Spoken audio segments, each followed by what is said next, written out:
Si mi trabajo te gusta, por favor califica el podcast con 5 estrellas y compártelo. Cuéntame en un comentario de qué te gustaría que hablara. Te doy la bienvenida a Viernes de Terror. Yo soy Enrique Treviño. Comencemos. En una entrevista para un documental, un hombre llamado Stuart Swerdlow relata que durante su adolescencia en los 70, sus padres lo llevaron al faro de Montauk, un pueblo costero a unas 120 millas de Nueva York. Mientras iba con la frente recargada en la ventana del carro, viendo los árboles pasar, una gigantesca antena parabólica llamó su atención. El artefacto podía ser visto desde kilómetros de distancia. Ese es el Camp Hero, dijo su papá al tiempo que conducían por la entrada de una abandonada base militar, donde en ese entonces había un antiguo jet de combate.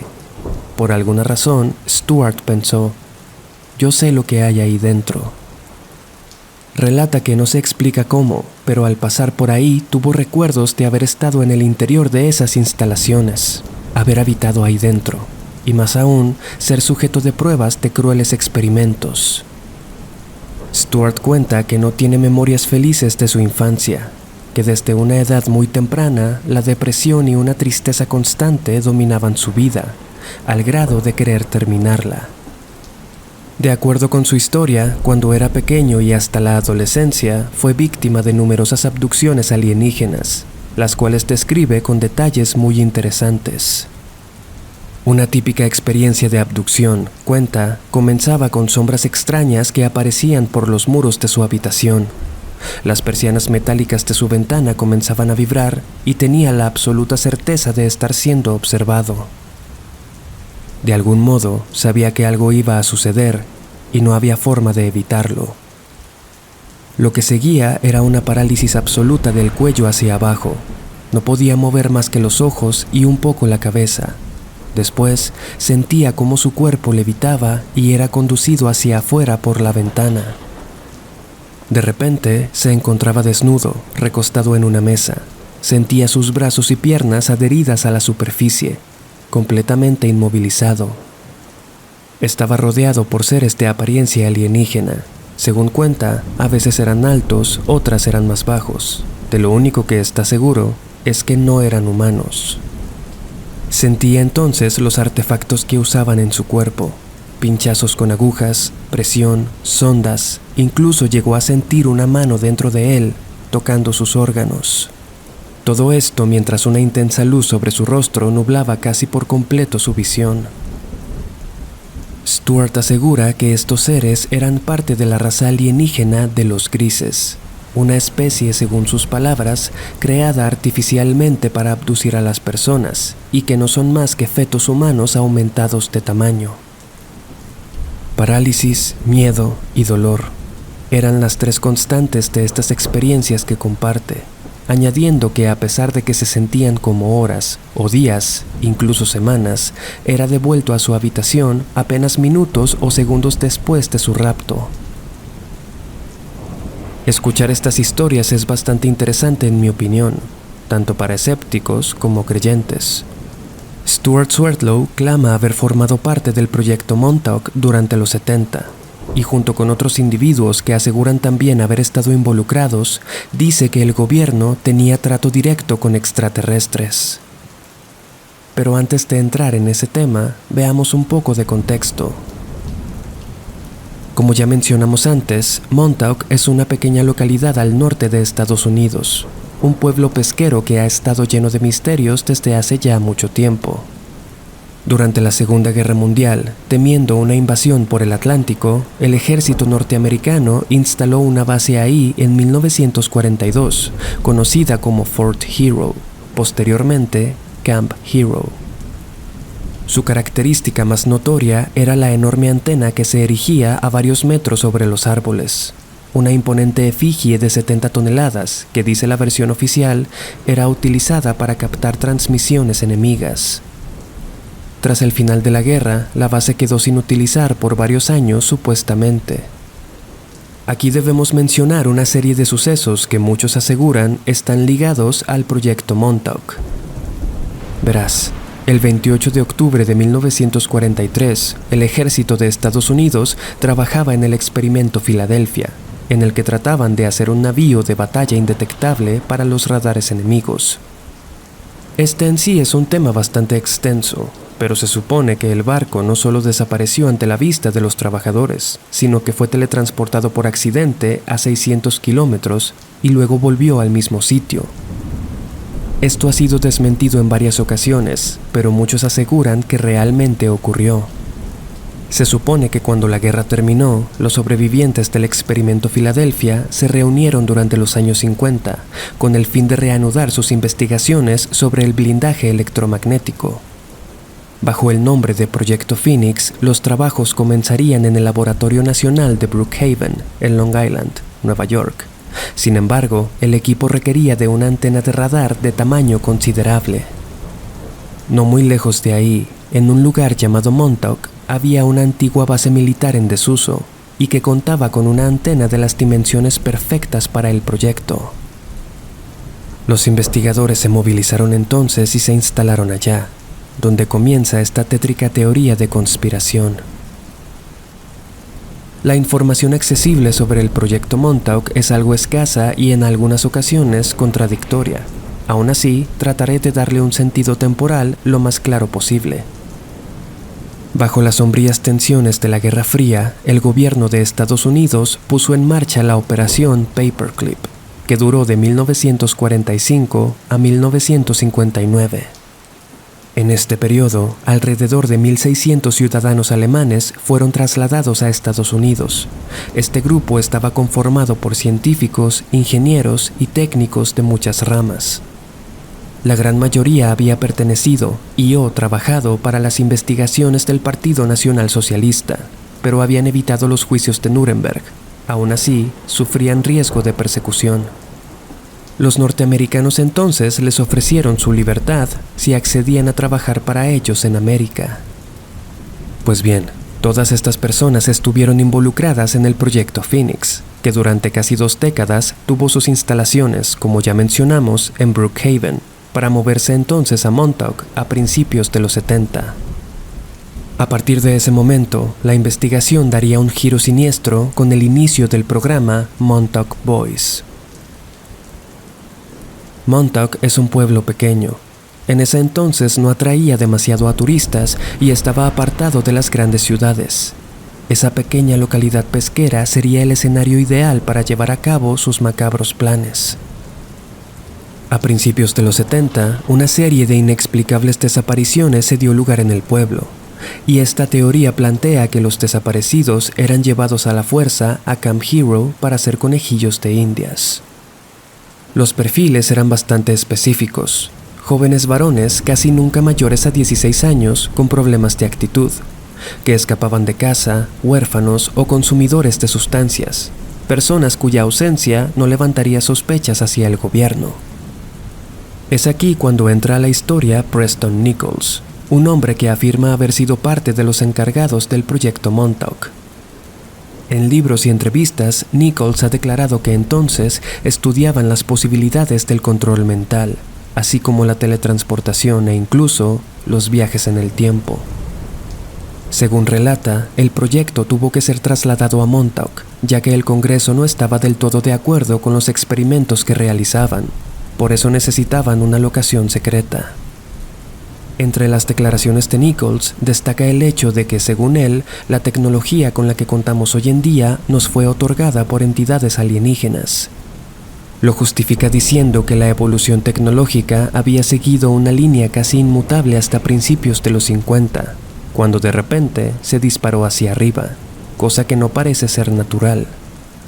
Las cámaras, teléfonos, computadoras, satélites, todo eso, dice, es tecnología extraterrestre que se nos entregó a cambio de permitir a estos seres experimentar con humanos, o algo así. Cuando el proyecto se detuvo, siguiendo el relato de Nichols, la memoria de él y otros trabajadores fue borrada. Sin embargo, años después, una serie de eventos que parecen haber estado planificados lo llevaron de vuelta a Montauk. De regreso ahí, su memoria comenzó a recordar todo lo que sucedió, permitiéndole relatarnos su experiencia. Otro trabajador sobreviviente era Alfred Bielek, quien hasta su muerte se aferró a su historia. El gobierno quería un grupo de muchachos entrenados para servir como espías o fuerzas especiales, y para ello habrían de pasar por un tormentoso entrenamiento, al que no muchos sobrevivieron. Bueno, dentro de este contexto es que debemos volver con Stuart Swerdlow, el hombre del que hablamos al principio, que sufrió múltiples abducciones en su infancia. Según sus declaraciones, él fue secuestrado por agentes del gobierno y enviado a las instalaciones de Camp Hero como sujeto de pruebas. En un documental llamado The Montauk Chronicles, relata su experiencia. Había siempre el sonido de goteras, cayendo desde los muros de cemento o roca, dependiendo de la habitación en la que te encontrabas. De acuerdo con su historia, la palabra Montauk nunca se mencionó durante su estadía. Realmente no sabía en qué parte del mundo se encontraba, ya que todo era subterráneo.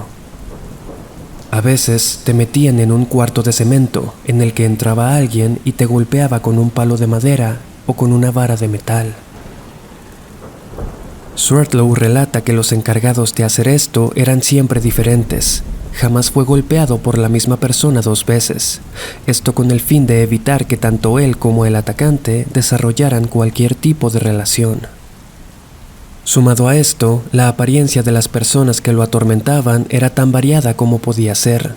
Muchas veces iban vestidos de civiles, otras veces de militares, otras de doctores.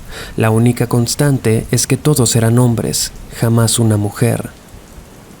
Una de sus prácticas favoritas, según Swerdlow, era ahogarles en agua fría hasta que estuvieran a punto de perder el conocimiento. Todo esto, comenta Preston Nichols, se hacía con la intención de dividir la mente, de romperla en pedazos, hacer que el cuerpo y la psique del sujeto se desprendieran como 2 objetos desconocidos. De esa forma, podrían reprogramar cada parte de la mente y hacer que funcione de acuerdo a sus propósitos. El motivo de estos abusos era simplemente quebrar a la persona, hacer que se rindiera, que dejara de resistirse para convertirlo en prácticamente materia maleable para los científicos. Relata Swerdlow que la mente se fractura al no saber qué esperar. A veces era sometido a frío intenso, a veces calor. No sabía si era de día o de noche, la fecha, cuándo sería golpeado y por quién y con qué.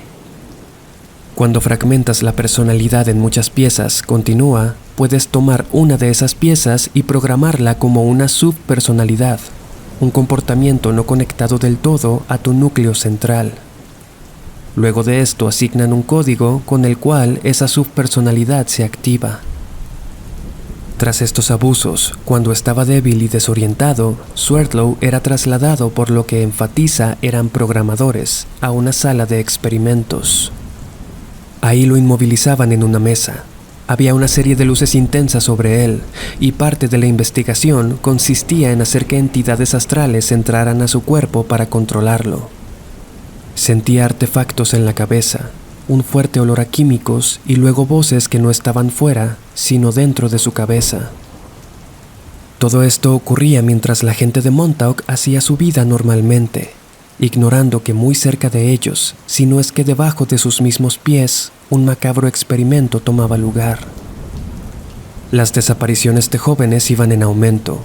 Comenzaron a extenderse a ciudades más grandes como Nueva York, Pensilvania e incluso fuera de Estados Unidos. Preston Nichols afirma que lo que cuenta Swerdlow es verdad, que él mismo presenció muchas de estas sesiones, las cuales lo enfermaban gravemente. Incluso se negó a describirlas.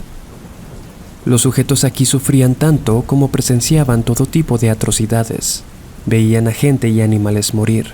Eran testigos de violaciones de todo tipo. Esto se hacía para desensibilizar al máximo sus sentidos, de forma que no se verían afectados si en alguna de sus misiones tenían que llevar a cabo alguno de esos actos. También, cuenta Swerdlow, en este programa los niños eran extremadamente valiosos, ya que por ser inocentes son capaces de sentir miedo extremo, mucho mayor al que sienten los adultos. Aquí menciona algo que refiere a un tema bastante controversial, que es la sustracción del adrenocromo, una sustancia supuestamente utilizada por las élites para mantenerse jóvenes y poderosos. Pues bien, según esto, dependiendo del individuo, de su genética y el tipo de programación asignada, podían dársele dosis de LSD u otro tipo de drogas alucinógenas, algunas desarrolladas por los alemanes. Otras, cuenta, las desarrollaron extraterrestres que llevan haciendo esto millones de años. Con esta combinación, se buscaba provocar un estado mental de terror absoluto. Entonces, la glándula pineal segrega el adrenocromo, que para extraerlo en su estado más puro, se debe sacrificar al sujeto cuando su miedo alcanzó el punto máximo. En palabras de Swerdlow, para ellos era más valioso que el oro. Otro de los objetivos del proyecto Montauk era desarrollar a parte de estos jóvenes como psíquicos. Eran entonces sometidos a otro tipo de ejercicios. Uno de los representados en The Montauk Chronicles consistía en un mazo de cartas con símbolos diseñado por Karl Renner.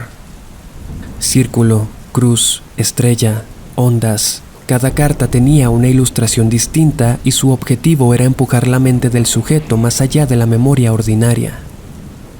Debían, sin pensarlo mucho, memorizar los símbolos y adivinar qué carta estaba sosteniendo el programador sin verla. Algo realmente fascinante es que, en palabras de Alfred Bielek, el proyecto Montauk logró viajes en el tiempo a través de los biorritmos. A grandes rasgos, los biorritmos forman parte de una pseudociencia iniciada por Wilhelm Fries a finales del siglo XIX. Sugiere que nuestros cuerpos funcionan a través de ciclos de entre 23 y 28 días que nos afectan emocional, psicológica y físicamente. Es un poco más complejo que eso, pero por fines prácticos, dejémoslo así. Pues bien, según Bielek, los aliens le dieron conocimiento a los científicos para utilizar estos biorritmos, que son vibraciones que siguen patrones específicos para poder identificar un momento histórico. Así como nosotros, la Tierra también funciona por estas vibraciones, y todas ellas se repiten en patrones particulares, por lo que si logra sincronizar esa vibración con la de un ser humano, el viaje en el tiempo sería teóricamente posible. Hasta su fallecimiento, Alfred Bielek aseguró haber viajado en más de una ocasión a Marte, donde fue testigo de antiguas construcciones y artefactos de diferentes civilizaciones. Los aliens parecían, en retrospectiva, tener intenciones ocultas. Alborotaban a los miembros del proyecto, otorgándoles verdades a medias a cambio de su obediencia. Les daban tecnología asombrosa para luego sentarse a observar cómo los humanos la usaban para destrozarse entre ellos. En lo que respecta al viaje en el tiempo, se les dio la tecnología, pero no las coordenadas biorrítmicas, por lo que los viajes eran más bien experimentales, razón por la que miles se perdieron, viajaron, pero jamás pudieron volver. Posiblemente, el artefacto más famoso en este lugar era la silla de Montauk, en la que supuestamente un individuo era conectado a un monitor, el cual podía transmitir sus pensamientos. Esta tecnología fue supuestamente otorgada por alienígenas provenientes de la estrella Sirius. En palabras de Swerdlow, durante los 13 años que duró el proyecto, aproximadamente 300.000 personas fueron raptadas. De todas ellas, solo el 1% logró sobrevivir, y una fracción aún menor logró reincorporarse a la sociedad de manera funcional. Esta cifra es un poco más conservadora, aunque igual de aterradora cuando la dice Alfred Bielek, quien menciona a 100.000 sujetos de prueba. De acuerdo con lo que investigué, la mañana del 12 de agosto de 1983, un joven llamado Duncan Cameron se encontraba en la silla de Montauk. Si bien los pensamientos de las pruebas no se materializaban de manera física, relata Nichols, en aquella ocasión la mente de Duncan creó algo monstruoso y real. El sistema comenzó a colapsar. Fue momento entonces de parar todo. Preston Nichols fue entonces a ver al líder de investigación, Jack Pruitt, y tras una tensa discusión en la que Nichols estuvo bajo el cañón de un arma, fue enviado a la fuente de energía central para eliminarla. Los detalles son bastante ambiguos en esta parte de la historia. Sin embargo, algunas décadas más tarde, una serie basada en el proyecto Montauk nos daría una idea de cómo pudo haber sido. En el 2016 se estrenó la primera temporada de Stranger Things, la cual, en palabras de los hermanos Duffer, está realmente inspirada en esta historia.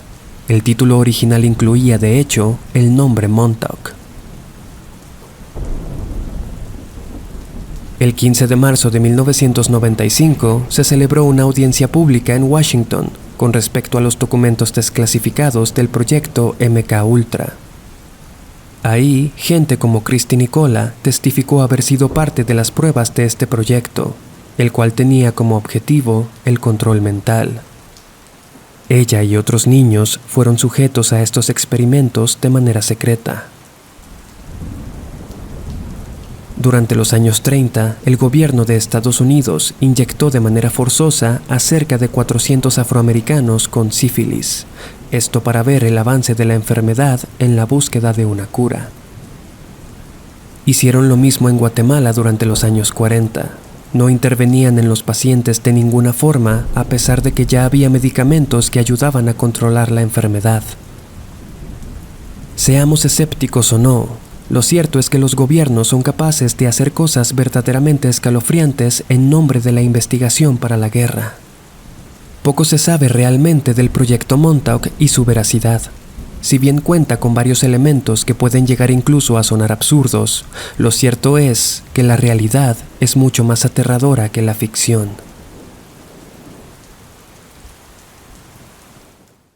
Muchas gracias por escuchar el episodio de esta semana. Espero que te haya gustado. Si así fue, por favor califica el podcast con 5 estrellas y compártelo. Te recuerdo que los enlaces a mis redes sociales se encuentran en la descripción. Yo soy Enrique Treviño. Hasta la próxima.